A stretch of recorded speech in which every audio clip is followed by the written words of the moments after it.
Quando você ouve a palavra favela, provavelmente você pensa no Rio de Janeiro, morro, tráfico e desigualdade social. Mas e se eu te disser que essa história começou por causa de uma guerra lá do sertão da Bahia? Eu sou Felipe Sampaio. Eu sou o Raul Trindade. Bem-vindos ao Resenha Épica!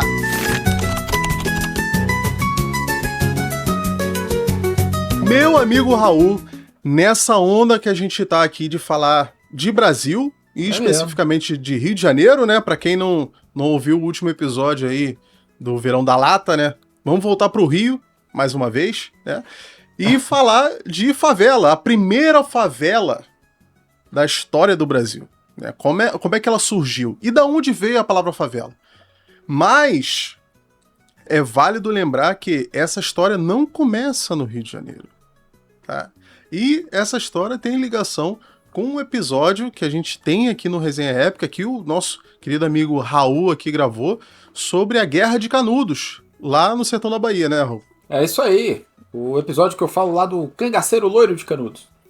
Mas, pois é impressionante como existe essa relação na história entre causa e consequência, e que como muitas vezes um evento, né, importante, grandioso como uma guerra, desencadeia aí marcas tão profundas, né, na história e na sociedade que continuam durando até hoje, né? Estamos falando aí da Guerra de Canudos, lá do final do século XIX, que influenciou aí o surgimento da primeira favela, cara, no Brasil.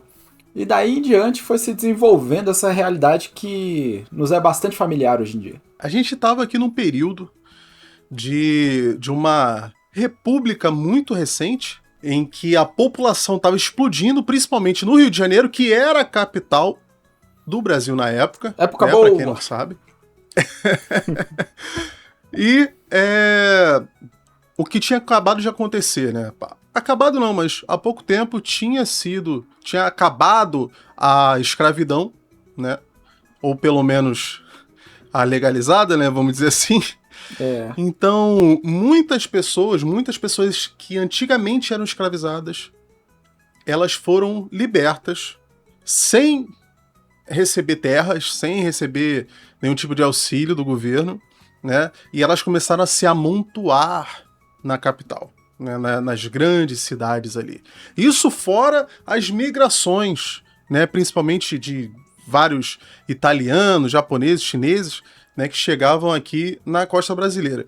Isso tudo ia criando uma massa, né, de pessoas pobres ali que não tinham condições de ter uma casa, de ter terra para trabalhar. Isso gerou vários cortiços no centro do Rio, né? Mas vale lembrar que os cortiços, eles não são favelas. Ah, verdade. Exatamente, não é a mesma coisa. Nesse momento aqui, já existiam cortiços, mas não existiam favelas. O que eram os cortiços? Para quem não leu aquele livro lá que muitos foram obrigados a ler na escola... Eu também não li. Pô, que isso, cara, é muito bom. Cortiço de Aloysio de Azevedo é realmente bom, cara. Juro pra você, é realmente muito bom. Assim, vale muito a pena. Tinha uma preguiça de ler essas paradas de literatura que a professora dizia que a gente tinha que ler. Eu não li, não. Porque era obrigado. Pois é. É porque era obrigado, e assim, eu acho que muita coisa a gente era obrigado a ler fora da época que aquilo iria despertar um interesse. Né? Ah, mano, eu já era maluco desde aquela época da escola. Eu lembro que eu lia Maquiavel, a Apologia de Sócrates. Que isso, cara. Não, mas olha, o cortiço é muito legal porque representa, assim, de uma maneira muito, muito real, muito crua, né, como funcionava.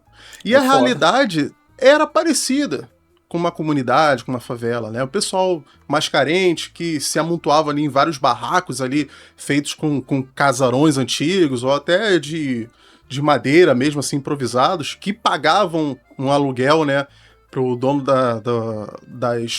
das edificações ali, né, das terras ali. Pois é, as mudanças ali estruturais da cidade do Rio de Janeiro criaram esses cortiços de pessoas que buscavam trabalhar o mais perto possível do trabalho. Muitas delas trabalhavam no porto do Rio de Janeiro, como estivadores, né, serviços assim não tão bem remunerados. E aí muitos dos antigos casarões de pessoas endinheiradas viraram cortiços, em que cada família vivia num quarto, né? muitas vezes dividindo ali um banheiro com o restante das pessoas que viviam ali, num ambiente bem insalubre, num ambiente muito propício para a disseminação de doenças e etc. Mas isso vai mudar um pouco devido a alguns acontecimentos. Um deles é justamente a Guerra de Canudos, que você já citou aí, né? Que foi um conflito do governo federal com um grupo de pessoas carentes ali no Nordeste brasileiro, né? Mais precisamente ali na Bahia, no sertão da Bahia, que fizeram uma comunidade, né? E começaram a incomodar o governo principalmente porque eles não pagavam impostos. Certo? É um exemplo clássico aí do messianismo brasileiro, né? O Antônio Conselheiro vai formar ao redor de si a comunidade de Canudos, que se tornou ali um arraial com milhares de pessoas. E o Antônio Conselheiro ele era monarquista, ele não reconhecia a legitimidade do poder republicano. Então o pessoal lá não pagava imposto, o pessoal ali não obedecia às leis, às regras da república. E ele também começou a ser uma mistura de líder religioso, jagunço, líder de jagunços. Isso começou a incomodar tanto o poder local quanto o poder federal. E aí houve uma guerra sangrenta contra Canudos, com a morte de centenas de soldados da República e milhares de conselheiristas. E aí, após o banho de sangue, Canudos foi completamente dizimada. Foi dizimada usando as forças do exército, né, da República Brasileira na época, e esse exército que naquela época era muito frágil ainda, era pequeno, né, eles tiveram que fazer um alistamento muito grande de pessoas para levar para Canudos, aqui no Rio de Janeiro. E aconteceu que foram várias tentativas, né, de vencer Canudos, se não me engano 4 ou 5, e só a última que eles conseguiram de fato derrotar a cidade, porque os jagunços lá do Antônio Conselheiro, né, assim, eu não falo jagunço num termo pejorativo, né, mas os soldados, digamos assim, do Antônio Conselheiro, conseguiu derrotar o exército brasileiro. E aí eles precisavam dar um jeito de convencer esses caras a se meter lá no sertão da Bahia, né? Eles conseguiram, nessa quarta vez, justamente aumentando as tropas e levando canhões.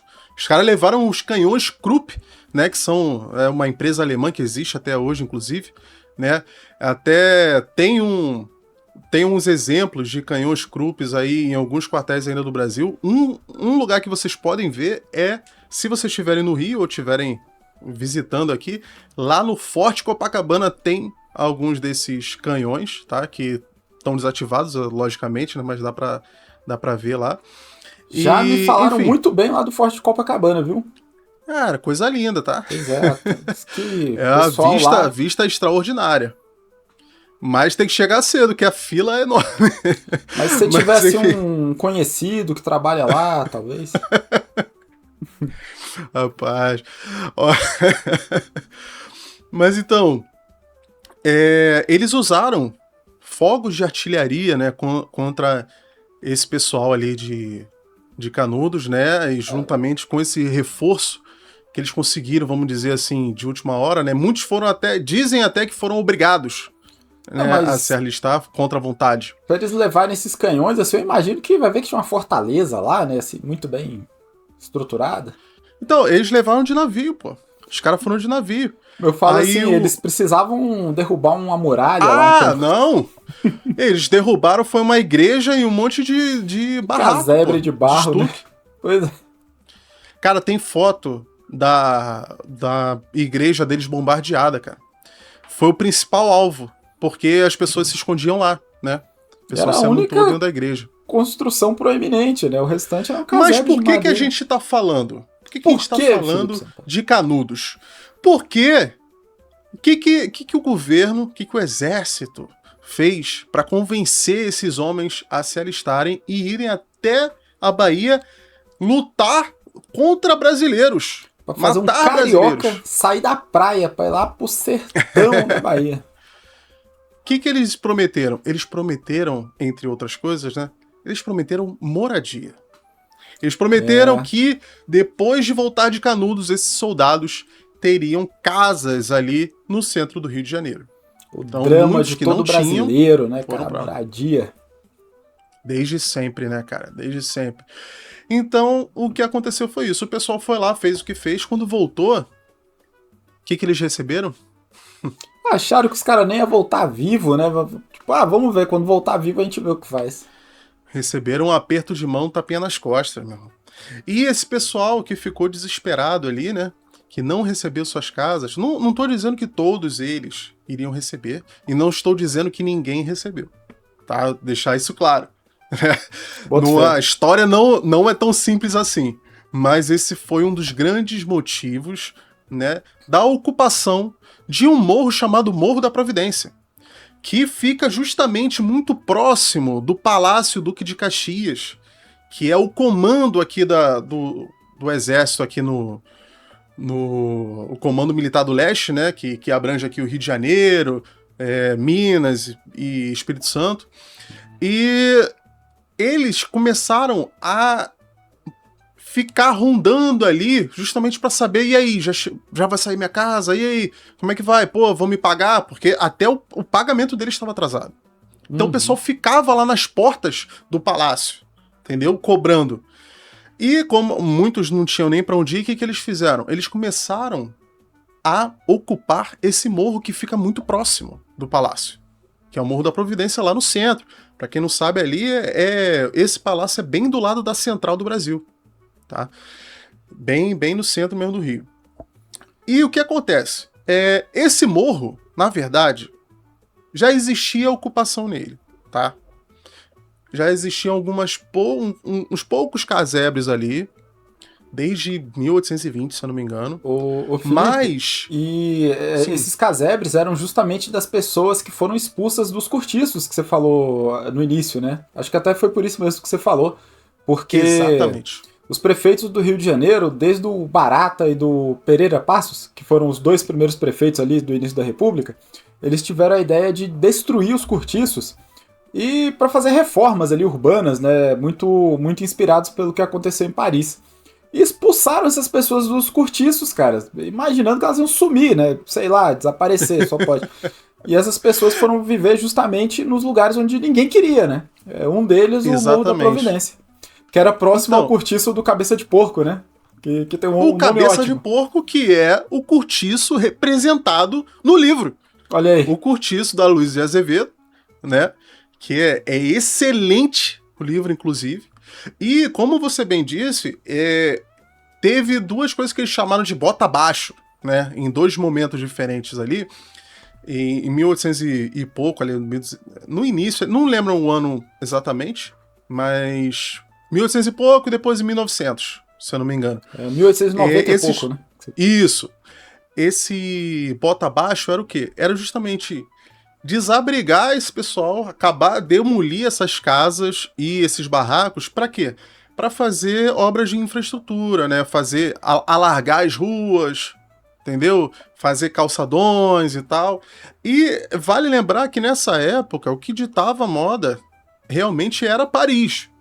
Todo mundo que tinha um dinheirinho aqui queria andar como se estivesse em Paris. Os caras, num sol de 40 graus aqui no Rio de Janeiro, os caras estavam de camisa, colete e paletó, chapéu. Isso entendeu? Aí tem a ver com a história da construção da Avenida Rio Branco, né? Que exatamente. Desapropriaram um monte de gente, abriram uma avenida no meio da cidade, aí quando ela ficou pronta tinha um código de etiqueta, né? O pobre não andava nessa rua, porque tinha que andar com roupa cara, bem vestido, não sei o quê. Cartolinha. Exatamente, cara. A Avenida Rio Branco foi feita derrubando esses cortiços, cara. Tem até o Barata Ribeiro, né, que fez o bota abaixo ali no Cabeça de Porco, que você falou, né? Foi até representado numa charge. Que é ótima, né? Cara, essa charge. Muito boa, cara, que é um prato, assim, com a cabeça de um porco, né? E uma barata em cima. Pô, o cara que fez isso é de uma criatividade, meu. Cara, a barata comendo porco.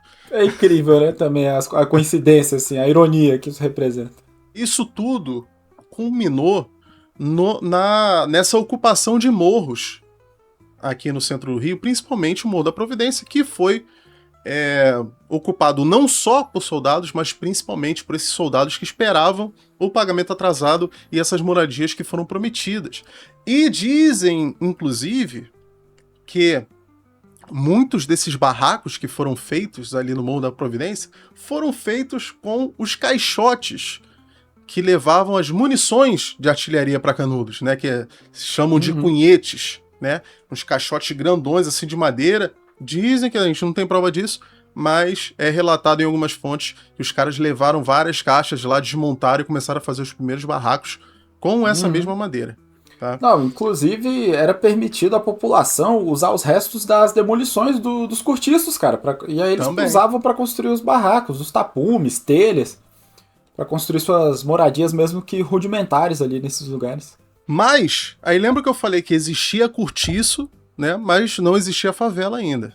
Pô, é muito doido, né? Pensar numa realidade em que a palavra favela não nos remetia às comunidades que nos remetem hoje, e pensar assim o Rio de Janeiro sem a favela, né? O termo favela veio de Canudos, junto com os soldados. Por quê? Justamente lá em Canudos tinham vários morros em volta dessa aglomeração Arraial, lá, né? De pessoas, né? Serra Arraial, exatamente, de Canudos ali. E um deles se chamava Morro da Favela. Por quê? Lá em cima tinha uma árvore muito grande que se chama favela ou faveleira, né? Ela tem esse nome porque ela dá uns favos, assim, ela é uma planta do agreste, né? Aquela planta até que com uns espinhos e tal, dá umas favas com os espinhos. E quando os soldados chegaram no Morro da Providência, eles fizeram uma associação desse morro com o Morro da Favela. E esse morro, que já era chamado de Morro da Providência, ele passou a ser chamado de Morro da Favela, fazendo uma associação a esse morro lá de Canudos. Então, favela não queria dizer uma comunidade. Ela era o nome da primeira comunidade. Acabou pegando, né? Mas o interessante, cara, é que esse lugar ele já teve várias denominações diferentes, né? Aquilo ali é um maciço muito grande, que é como se fossem vários morros, assim, juntos, né? Com vários nomes diferentes. Então ali tem Providência, Livramento, Morro do Mirante, Morro da Formiga, né? Isso tudo nessa época ali que os soldados começaram a habitar ali, né? A ocupar, eles começaram a chamar aquilo tudo de Morro da Favela. Mas o local começou a ser chamado de favela mesmo. A primeira vez que a gente chama oficialmente de favela uma comunidade é em 1900. No dia 4 de novembro de 1900, tem um documento que é associado ao delegado da 10ª circunscrição e chefe de polícia, que é o Enéas Galvão. Aí ali, eles chamavam esse conjunto habitacional, vamos dizer assim, essa ocupação ali no Morro da Providência, de favela. Por isso, o dia 4 de novembro acabou se tornando o Dia da Favela. Legal. Tá? Se considera esse dia o Dia da Favela, né? E depois disso aí que começaram-se as primeiras matérias jornalísticas que usavam esse termo, né? Já em 1901, o jornal A Notícia começou a chamar a região ali de Arraial da Favela. Em dezembro ainda de 1901, o jornal Brasil também chama o Morro da Providência de Morro da Favela, tá? Mas o que eu acho mais interessante, cara, é que justamente eles começaram a chamar de favela outros locais que tinham uma ocupação parecida. Então aí deixou de ser aquele local e passou a ser esse tipo de comunidade. Né? Se tornou uma denominação, né? Interessante. E por muito tempo, cara, a favela o termo favela foi visto com uma conotação muito negativa, né? Até o termo favelado sempre foi um xingamento, né, vamos dizer assim, mas de uns tempos pra cá algumas pessoas começaram a abraçar essa palavra, né, em algumas comunidades aqui no Rio, por exemplo, você vai ver pessoas que dizem que moram na favela e em outras a pessoa vai ficar ofendidíssima, vai falar, não, que favela o quê? Isso aqui é a comunidade, né? Então assim, tem essa nuance, assim, justamente por esse histórico, né, de ser associado a uma coisa muito ruim e tal. Claro que hoje extrapola o Rio de Janeiro, né? Porque no Distrito Federal, que é planíssimo, não tem nem morro, né? O Planalto aqui, central, as comunidades de periferia são chamadas de favela também. está associado ao crescimento desordenado. É isso que eu ia falar. Quando a gente tem um crescimento desordenado, né, com pouca ou nenhuma infraestrutura, né, nenhum apoio do governo ali, sem saneamento básico, as pessoas todas aglomeradas ali, é muito difícil esse lugar ser bem estruturado, ser um sinônimo de uma coisa positiva, né? Então sempre vai ter uma criminalidade alta, né? Nessa época aqui, o Morro da Favela era conhecido como o lugar mais perigoso do Brasil. Entendeu? Uhum. Porque era uma aglomeração de pessoas ali, lugar que não era iluminado, entendeu? Não tinha saneamento básico. Então, as pessoas mal intencionadas, ou as pessoas que precisavam sobreviver, que não tinham muita alternativa, elas partiam pro crime, entendeu? E ali era um esconderijo perfeito para esse tipo de pessoa.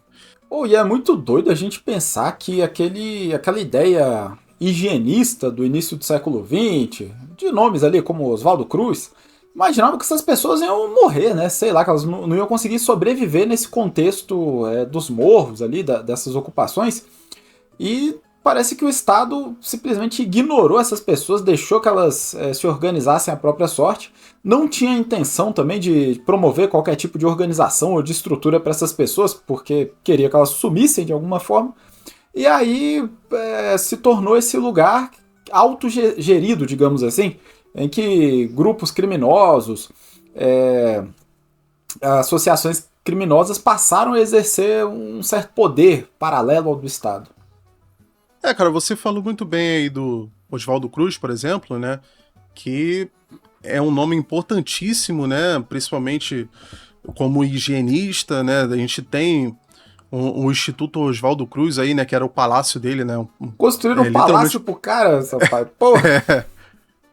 E, assim, mas foi um cara muito importante, né? E essa instituição é muito importante até hoje, que leva o nome dele. E ele, de certa forma, ele apoiou esse bota abaixo ali do Pereira Passos, né? Nesse período ali de 1902 a 1906, que ele era o prefeito ali do Rio, justamente com essa desculpa, né? Que era uma pauta higienista, né? Porque, pô, o pessoal... Era questão era uma questão de saúde, né? Porque o pessoal aglomerado ali, com muito rato, né? Sem saneamento básico, aquilo trazia muita doença. Aberto. Mas assim, não era só chutar o pessoal dali, né? Tinha que ter Tinha que ter onde botar esse pessoal, né, cara? Eu até entendo que, pô, não podia estar do jeito que estava, mas estava por causa do governo, né? A gente aqui acabou de provar, né, que os soldados eles foram para lá por causa do governo, por causa do exército, por causa do governo federal. E ainda bem que o Rio de Janeiro mudou completamente, não tem mais nada disso também. Não, acabou a favela. Infelizmente a gente passa por isso até hoje, né, cara? E assim, pessoas vivendo assim uma vida muito difícil. E assim, a pessoa que é mal informada, ela pode pensar assim, pô, mas por que esse pessoal vai morar aí? Cara, é só você parar pra pensar. Se a pessoa tá vivendo tão mal, né, e hoje em dia o pior nem é a falta de saneamento básico, é a periculosidade, né? Você morar num lugar que é comandado por um poder paralelo do tráfico, né, que literalmente está sempre em guerra, ou de facções, ou com a polícia. É um lugar extremamente hostil para a pessoa estar ali porque ela precisa mesmo, cara. Porque é muito fácil a gente falar quando a gente tem uma casa, quando você trabalha perto da sua casa, né? Você pega no máximo aí um ônibus ou dois, mas você imagina ainda mais nessa época, né, que não tinha transporte público como hoje, Você imagina como é que a pessoa ia morar, que nem muitos hoje, mora lá em Belfor Roxo, lá em Nova Iguaçu, lá em Austin, e vai trabalhar no centro do Rio. Não tem como, que é onde está a maior oferta de emprego, né? Então, para muitos, cara, a única salvação era morar ali nos morros de maneira improvisada, né? Tanto que aqui, cara, eu não sei se aí em Brasília também tem isso, porque é uma cidade muito mais recente. Não sei se tem. Mas aqui no Rio é muito, muito comum, principalmente aqui na Zona Sul, todos os prédios antigos, todos os apartamentos antigos, o mais simples que for, pode ser um apartamento de um quarto. Apartamento pequenininho de um quarto. Ele tem uma dependência de empregada. Por quê? Uhum. Porque, primeiro, que o salário não tinha valorização nenhuma para esse tipo de emprego, né? O pessoal basicamente trabalhava para comer. Então, qualquer pessoa podia ter uma empregada em casa, assim, entre aspas, né? Uma pessoa, mesmo que não tivesse... Porque hoje a gente pode pensar assim que, pô, pessoa que tem um trabalhador ali à disposição dentro da sua casa, a pessoa ganha bem, né? Nessa época nem tanto, né? Então, porque o trabalho era muito desvalorizado. E, além disso, a pessoa tinha que dormir no trabalho, porque ela não tinha pra onde ir, cara. Porque se ela morasse muito longe, não dava pra chegar. E se ela morasse... E não tinha como ela morar perto, porque ela não podia comprar a casa ali, entendeu? Então, a pessoa morava no trabalho. Isso era muito comum, muito comum. Então, é muito fácil a gente ficar criticando aqui por que essas pessoas viviam nessa situação, né? Sem nos colocarmos no lugar delas, né? Não tinha escolha, irmão. Você citou a questão da abolição da escravidão e que tanto os ex-escravizados, seus descendentes, tiveram muita dificuldade, até hoje, né, as marcas ainda estão aí na nossa sociedade, para se inserir, cara, no mercado de trabalho, na sociedade civil organizada, tanto por causa do preconceito que existia, mas também porque, enfim, não se queria pagar muito bem essas pessoas também, e ficaram relegadas ao subemprego e a essa existência mais fragilizada, né, economicamente, socialmente.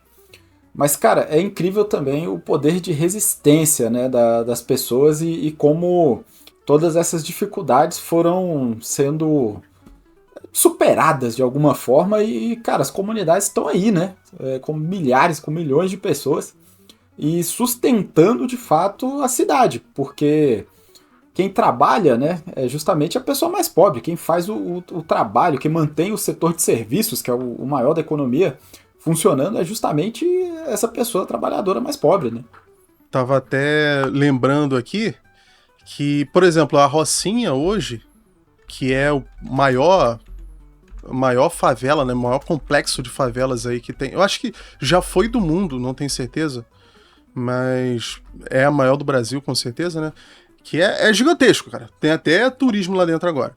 Mas, enfim, tem esse nome justamente porque os trabalhadores, principalmente o pessoal que trabalhava na construção dos prédios ali de São Conrado, que é uma área de luxo aqui do Rio de Janeiro, eles não tinham como ir para casa, entendeu? Aí eles começaram a ocupar um morro, que hoje é a Rocinha, né? E eles começaram a plantar uma horta de subsistência ali, entendeu? Para poder se alimentar mesmo, para facilitar, né, o dia a dia e ficar mais barato, né? Então quem passava ali por baixo olhava para cima e via aquela plantação ali, via uma rocinha, entendeu? Uma pequena roça. Legal, então por isso que virou Rocinha. Aí o Rocinha hoje que literalmente é ponto turístico no Rio, né? E o pessoal entra lá para fazer turismo, tem guias de turismo na Rocinha, tem não sei se você já viu uma trend que tem no Instagram, o pessoal deve ter visto aí, que você vai lá no topo, lá numa laje, né, e tem uma galera que opera um drone que te filma assim, né, filma você de perto e vai afastando assim e faz um 360 na favela e tal. Isso aí ficou mundialmente famoso, o pessoal vem do mundo todo pra pagar 250 reais pra conseguir fazer esse vídeo aí. Oxe, então isso aí assim, a no favela... status bomba que é uma beleza, tenho certeza. Pô. E assim, hoje a favela não necessariamente, né, tem essa conotação negativa. Justamente tem muita gente que tem orgulho de ser da favela, né, que não quer que encara essa palavra, né, de uma forma positiva, né, tanto que é um ponto turístico do Rio, né, mas infelizmente a favela foi criada assim, foi criada pelo descaso dos políticos, né, e por um sistema opressor ali do trabalhador que infelizmente forçou eles a irem para essas condições, né, que pelo menos ali no primeiro momento eram sub-humanas, né? Infelizmente, alguns poucos ainda estão nessa situação, mas hoje em dia a favela melhorou muito, né? Muitos dizem aí que a favela venceu, né? Não, eu acho que pra vencer, cara, falta muita coisa. Tem muito favelado que venceu por mérito próprio, mas a favela, infelizmente, tem que ter um apoio muito maior do governo aí pra poder realmente vencer, cara, porque ainda tem muita coisa pra melhorar. É isso aí, um lugar rico em história e em cultura popular, né? Símbolo do Brasil. E é interessante a gente conhecer a nossa história, né? Saber de onde é que vieram as coisas que estão aí estabelecidas. E é isso, Felipe Sampaio. Eu agradeço a todos que estiveram com a gente nesse episódio. Deixa uma curtida pra gente aí nesse vídeo, deixa um like, se inscreve no nosso canal do Instagram, dá 5 estrelas no Spotify, que ajuda legal aqui o nosso trabalho. Um abraço e até a próxima. Valeu!